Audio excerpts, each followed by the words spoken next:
This is Rosie Lalonde, and I would like to welcome you to Enhancing Your Flower Images in Photoshop.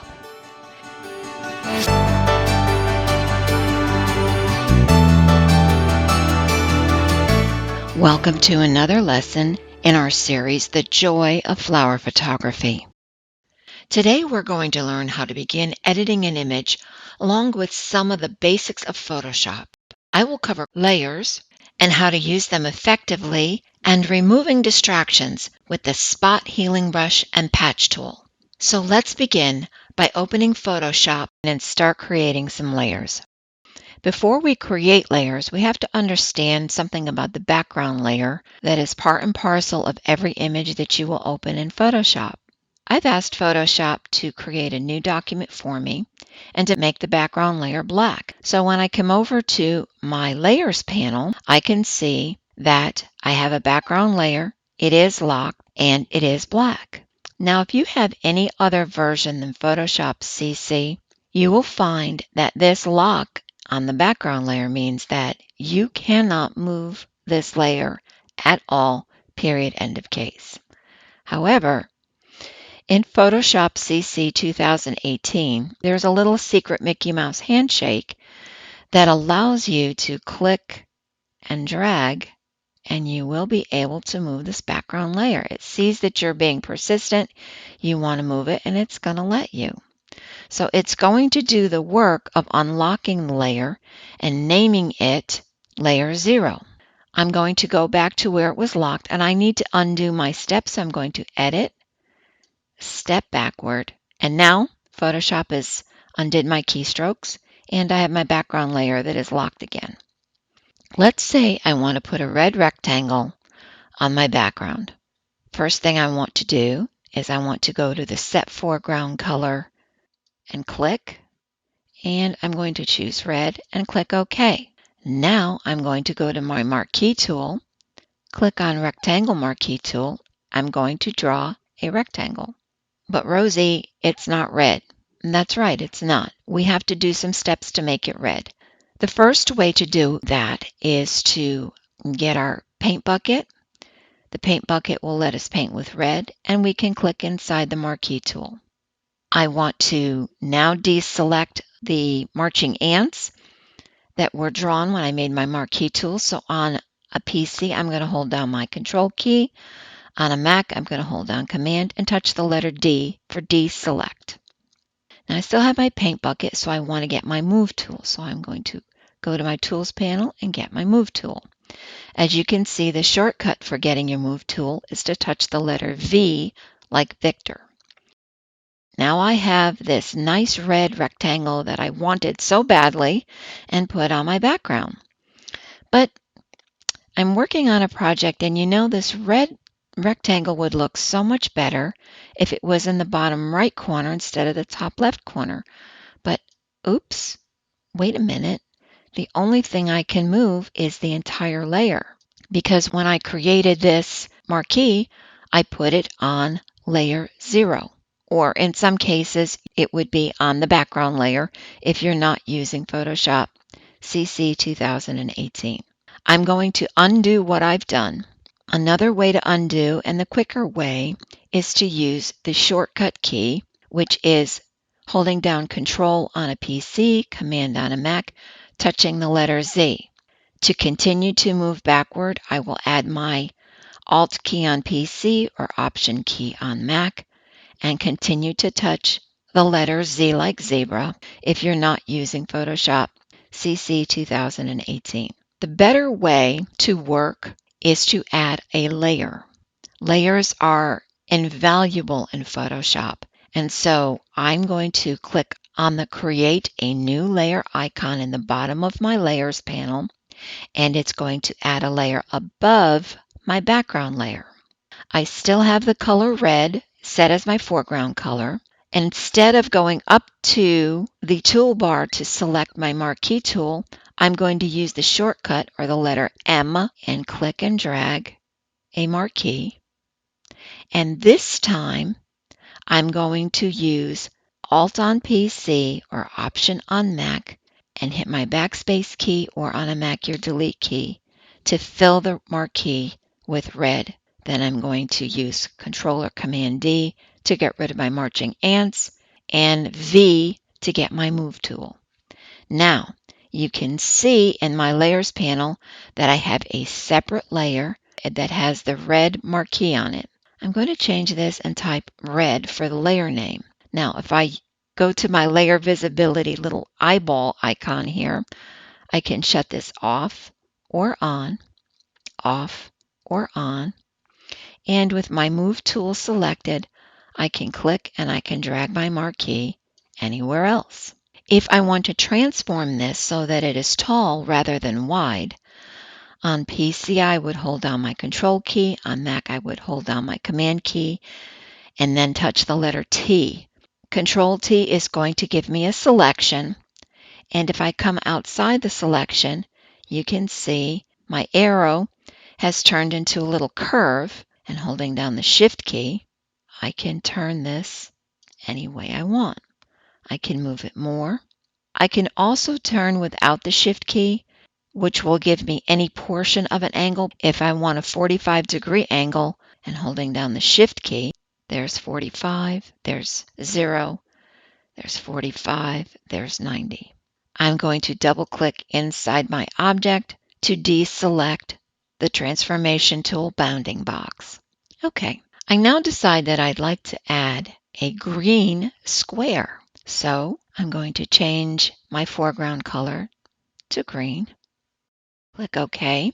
Touch the letter M for my marquee tool. And then I'm going to hold down my Shift key, click and drag. This is going to constrain my drawing to a square. And now that I have this wonderful square, I'm going to hold down Alt or Option and then touch my backspace or delete key. Do Control or Command D to deselect. Touch V for my Move tool, and oops, I have both of my selections on the same layer. Well, that's not good because I want to be able to move my green square without moving my red marquee. Let's undo that by holding Command or Control, Alt or Option Z, and I'm going to create a new layer. A little trick in creating a new layer: if you hold down your Alt or your Option key when you click, it's going to give you the opportunity to name this layer as you're creating it. And I want this to say green.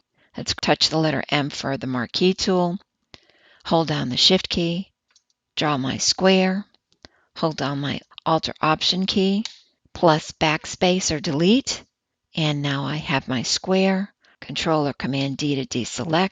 Touch V for my Move tool, and hey, look at this.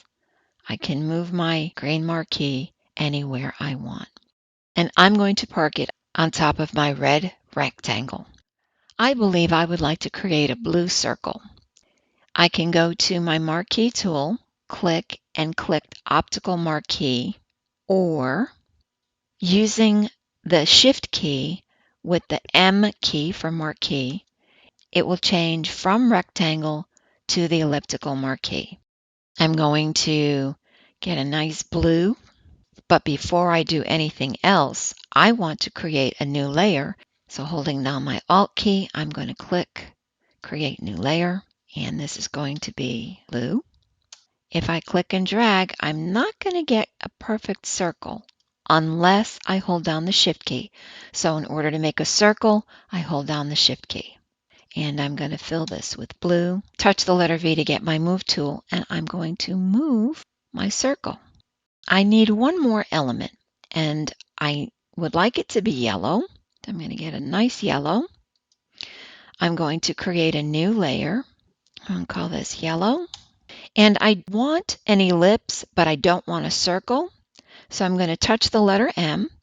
I do have the elliptical marquee tool selected, and I'm going to click and I'm going to drag an ellipse, and I'm going to fill it with my yellow color, and it is now also on its own layer and can be moved. As you can see, working from the bottom to the top, we have red on the bottom, the green is on top of that, the blue is on top of that, and the yellow is on the very top. But what if I wanted the yellow underneath the blue. Well, all I have to do is drag my yellow layer underneath my blue layer. And now the blue is on top. What if I wanted to move this over and I wanted it to be under the red? Well, no problem. We're just going to take the yellow layer and we're going to drag it down underneath red. In the layer stack, you can see yellow is on the bottom, red is on top of yellow, and that's exactly what we have. And so no matter how we adjust our elements on the page, they will stack in the order from bottom to top that you see in your layers panel. So why is the green now on top of yellow instead of the red? Well, I moved the red over so that it is to the left of the blue.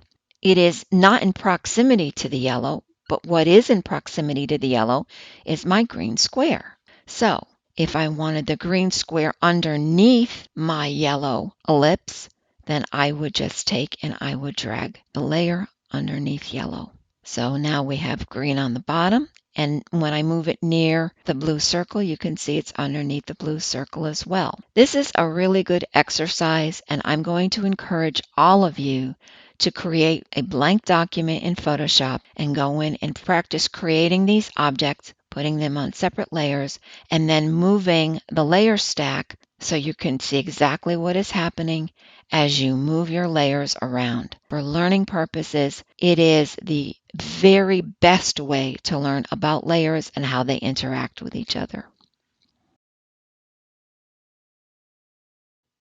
I've done a basic adjustment on this image and I've brought it into Photoshop to begin to enhance it in a variety of other ways. However, as with most images, the number one problem that a photographer has is the distractions that they cannot avoid in the image.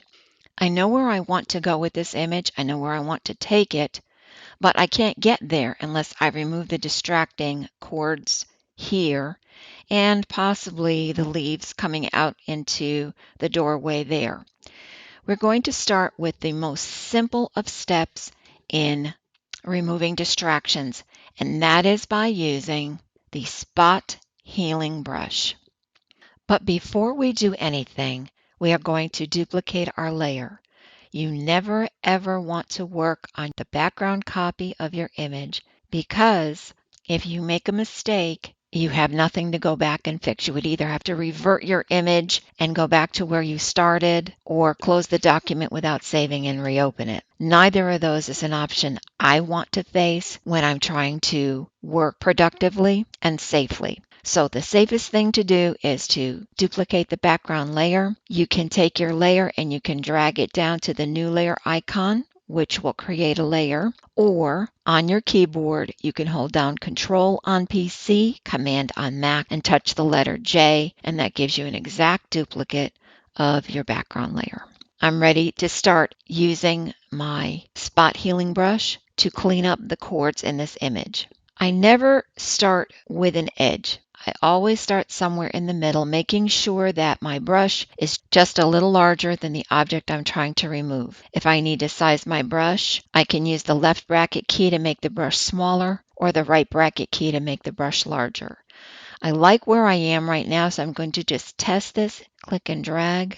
Okay, I'm liking that and it's the right size, so I'm going to continue.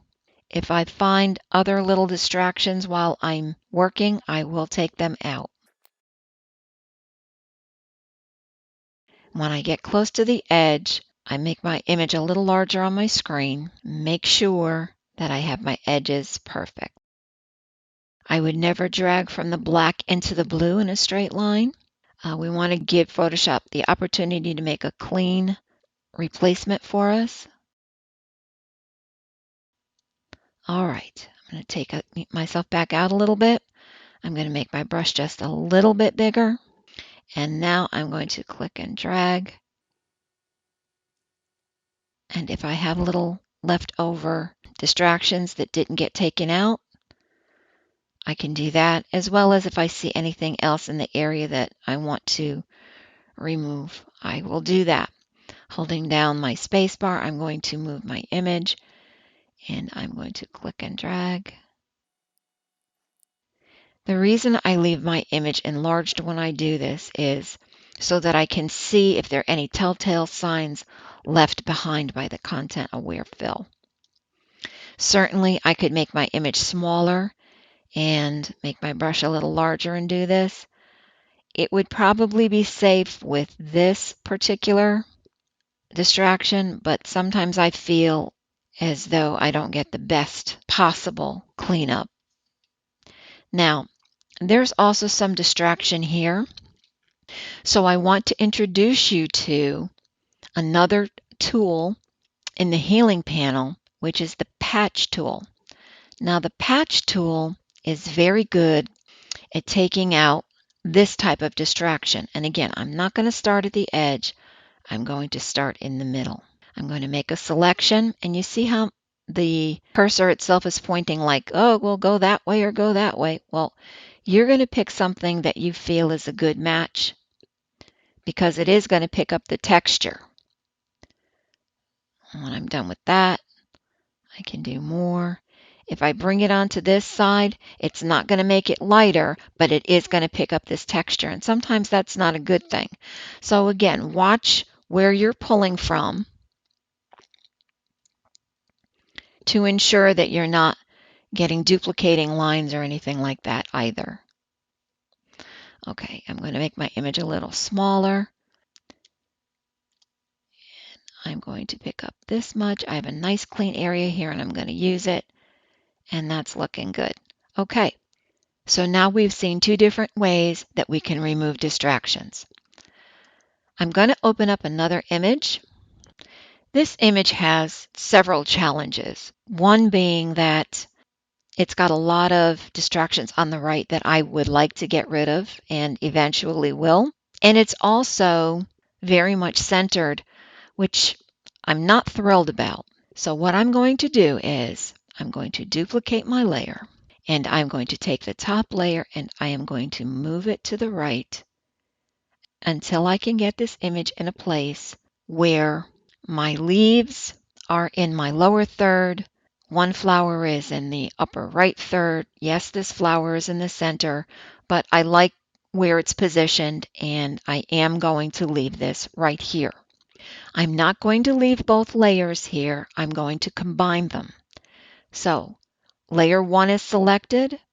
I'm going to hold down the Shift key and click on the background layer, and then holding down my Control key on PC or Command on Mac, I am going to touch the letter E, which is going to combine both of those layers. The next thing I'm going to do is to get rid of the obvious line of distraction that is right here, but not before I duplicate my layer. So holding down Control or Command and touching the letter J, I'm duplicating my layer. And this nice little tool that we just learned about, which is the patch tool, is what I am going to use to get rid of these lines.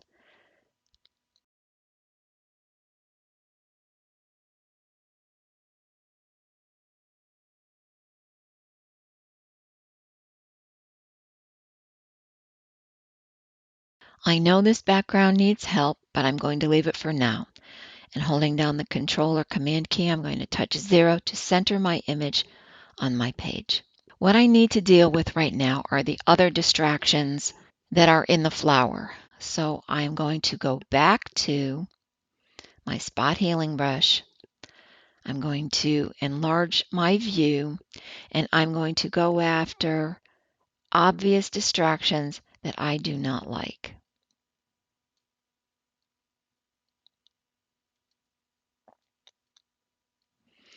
And I try to complete one area at a time before I move on to another area of my image.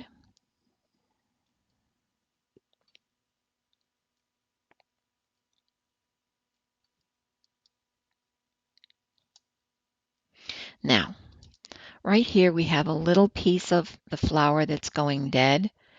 And so I tend to do this a little bit differently. I have found that with the spot healing brush, if you click and drag, click and drag, click and drag, click and drag, and do it over and over, Photoshop finds the right way to heal this area of the image. Now, that works fine for small areas, but if you get to large areas, you're not going to want to use that method. Okay, I see another little bit of brown here, so I'm going to do the same thing.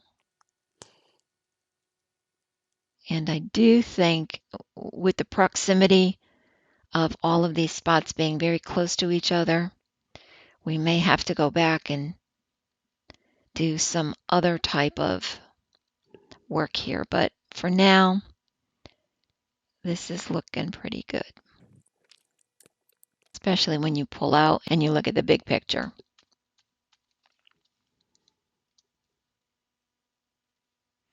If this needs more work when we're done, we will address it. Okay, now I realize that these particular petals have spots on them, and I don't care about the real little ones. I care about the ones that are dark or obtrusive.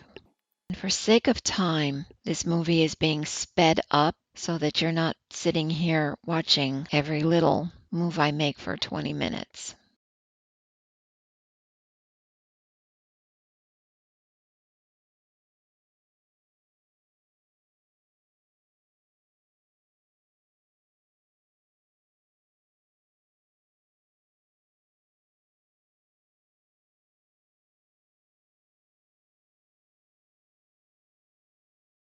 I know we learned about removing distractions in Adobe Camera Raw and Lightroom, but you could never get this close or this finite or make this many small corrections with either Healing Brush in Adobe Camera Raw or Lightroom.